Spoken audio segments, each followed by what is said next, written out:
Bonjour et bienvenue sur Rex, la chaîne des RH qui bougent et qui innovent. Aujourd'hui, nous recevons nos invités pour 50 nuances de Rex, en partenariat avec la revue RH&M, pour un regard croisé portant sur le sujet qui étonne tout le monde, voire qui inquiète, en tout cas qui interroge et oblige les RH à revoir leur copie. Je parle évidemment de la grande démission. En effet, plus de 38 millions de salariés ont quitté leur emploi en 2021 aux États-Unis.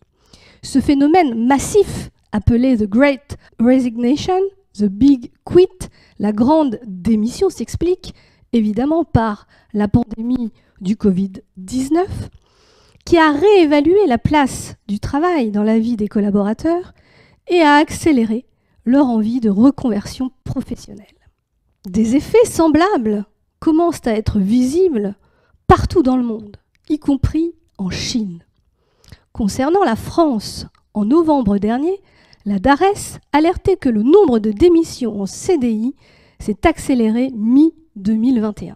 Plus de 302 000 salariés ont quitté leur emploi en juin et juillet dernier, contre 263 000 en 2019. Les ruptures conventionnelles, elles, ont atteint le chiffre de 85 000 contre 77 000 en 2019. Pour en parler, j'ai la chance de recevoir sur ce plateau Patrick Plein, directeur des ressources humaines de Vinci Énergie International et Systèmes et président de l'Observatoire Global Talent. Bonjour Delphine. Bonjour Patrick. Également avec nous David Beaurepaire, directeur délégué chez Hello Work. Bonjour Delphine. Hello Work est le premier acteur digital français du recrutement, de l'emploi et de la formation. Et enfin, Côme de Girval, avocat, spécialiste en droit du travail chez Capstan. Et vous vous occupez évidemment d'accompagner les entreprises sur toutes les problématiques juridiques liées à la gestion des ressources humaines en France et à l'international. Tout à fait. Bonjour Delphine. Bonjour. Bien, ma première question est pour David Beaurepaire. Comment expliquer cette augmentation du nombre de démissions en France ? Quels sont les secteurs les plus touchés ? Quels sont ceux qui bénéficient par ailleurs des reconversions professionnelles ? Et enfin, cette augmentation est-elle le signe d'une big quit à la française ? Alors, je dirais qu'il faut un petit peu temporiser sur ce phénomène-là. C'est-à-dire qu'en fait, lorsqu'on prend un rythme annuel, on est là sur une situation où, en gros, à l'issue des chiffres, la publication, la DARES vient de publier les chiffres du troisième trimestre, on est sur un rythme annuel qui correspond à ce que nous avions en 2019. Donc, en volume annuel, effectivement, on est sur des niveaux records, mais qui recouvrent les niveaux de 2019, voire les niveaux de 2008. En revanche, il y a peu de chances qu'au quatrième trimestre, le phénomène se soit limité. Et il est probable que sur l'ensemble de l'année 21, finalement, effectivement, 21 soit une année record en termes de démission. Donc ensuite, derrière, comment on l'explique ? Il y a un phénomène petit 1 qui est un marché de l'emploi extrêmement dynamique, donc des volumes d'offres d'emploi par million. En tout cas, nous, sur nos plateformes, plus de 3,7 millions l'année dernière. Et on voit que là, depuis le début de l'année, on est à plus de 500 000 offres par mois. Donc un marché de l'emploi extrêmement dynamique sur beaucoup de secteurs et partout en France. Et ensuite, c'est évidemment aussi les conséquences de la crise sanitaire. Donc avec des envies d'ailleurs, géographiques, des envies d'ailleurs en termes d'entreprise, en termes d'emploi, et puis de la quête de sens, enfin bref, tout un tas de phénomènes qui se cumulent et qui créent ces envies dans un contexte qui est porteur à changer d'emploi, parce que par ailleurs, il y a des emplois peut-être pas toujours en face et l'autre côté de la rue, mais en tout cas, il y a beaucoup d'emplois partout en France. Donc on a ce phénomène-là qui s'est en plus, notamment sur des secteurs d'activité, on parle des secteurs qui ont des emplois très contraints, la restauration, avec des horaires décalés, je prends la restauration, mais ça peut être le tourisme, enfin en tout cas, tout un tas de secteurs qui ont particulièrement souffert pendant la crise sanitaire et qui par ailleurs se retrouvent là à reproposer des emplois avec ces mêmes contraintes et l'ont des personnes qui n'ont plus envie de subir ces contraintes-là, en tout cas, enfin de les subir en face de la rémunération qui est proposée, et donc vont se diriger vers d'autres secteurs d'activité. Donc là, c'est un phénomène qui est effectivement mondial, qui en France, on n'est pas au niveau de ce qu'on observe aux États-Unis, mais on est peut-être toujours avec ce petit temps de décalage, et probablement en dehors de phénomènes géopolitiques qui pourraient stopper totalement la situation, mais en dehors de ces éléments-là, on est sur quelque chose qui a vocation à perdurer et encore pendant quelques temps.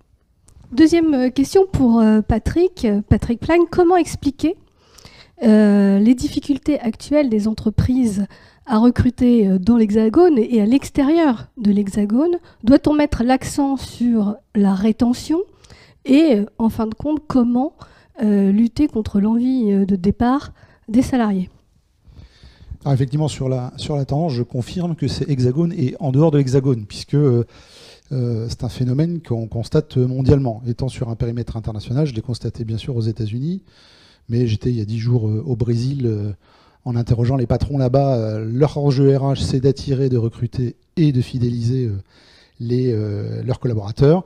C'est la même chose au Canada, c'est la même chose en Afrique, c'est la même chose en Asie et dans le Pacifique. Donc on est sur quelque chose, sur un phénomène qui est effectivement mondial.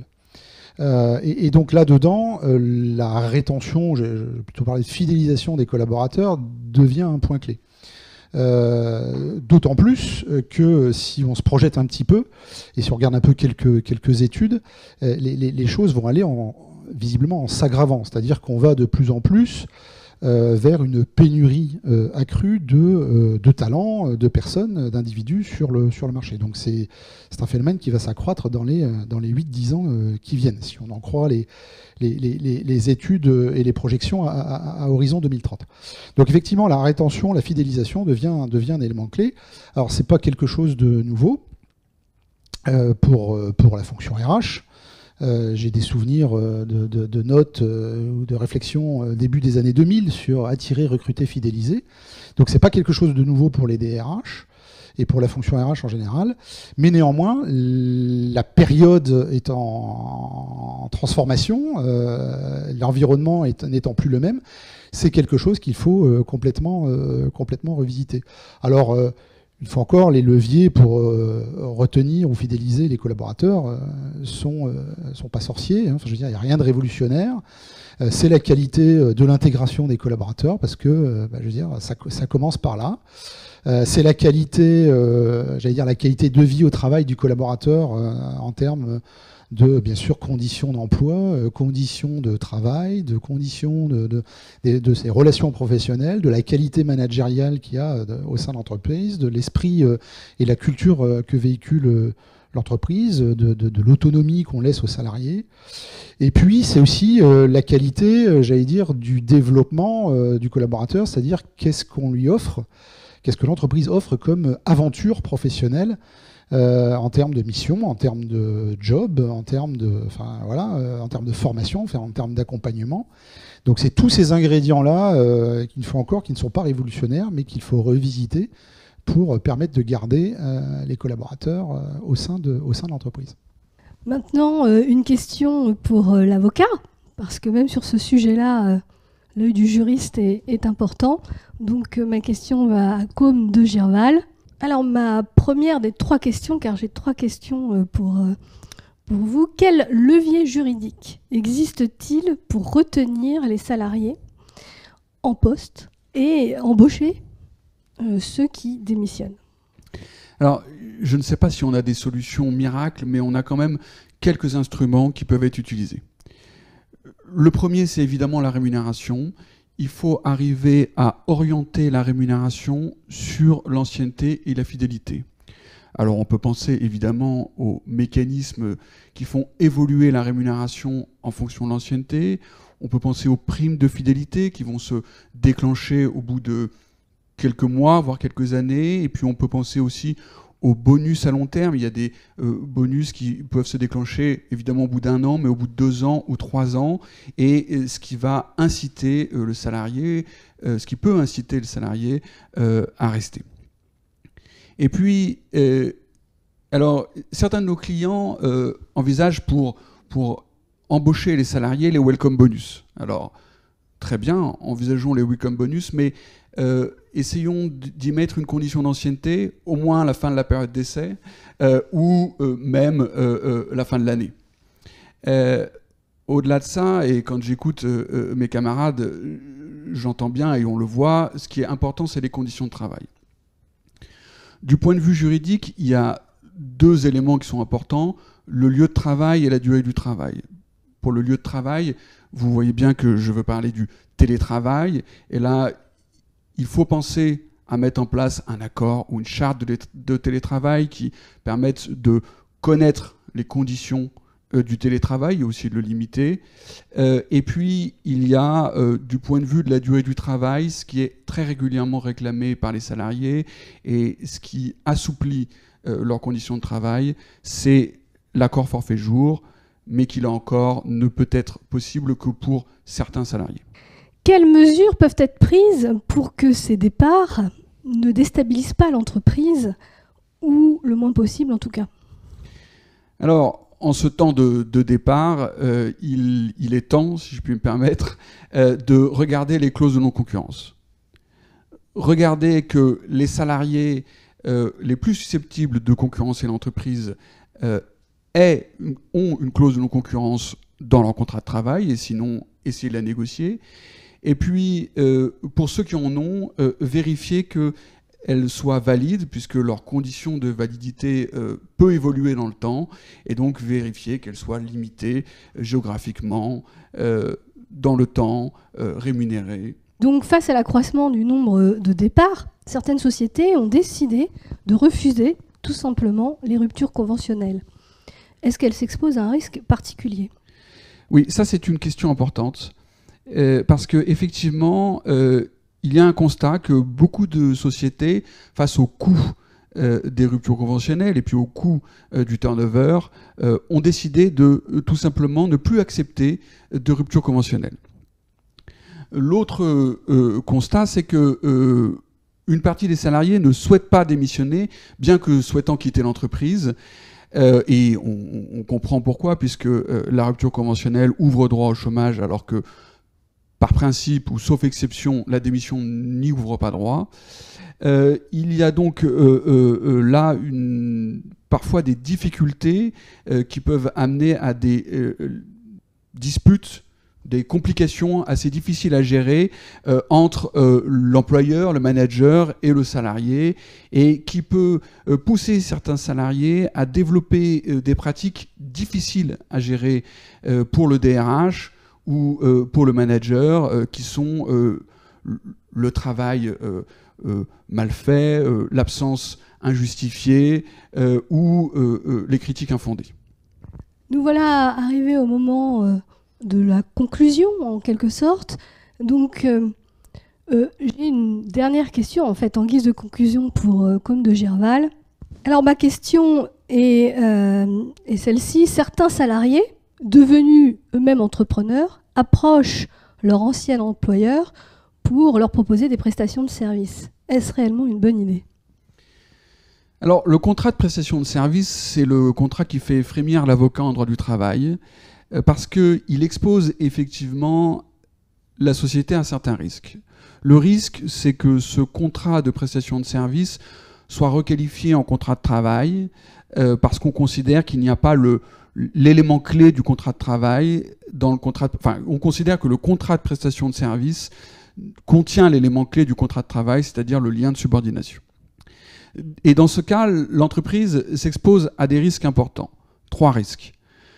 Premier risque, c'est que la rupture du contrat de prestation de service soit requalifiée en licenciement sans cause réelle et sérieuse et ouvre droit pour le salarié à des dommages et intérêts.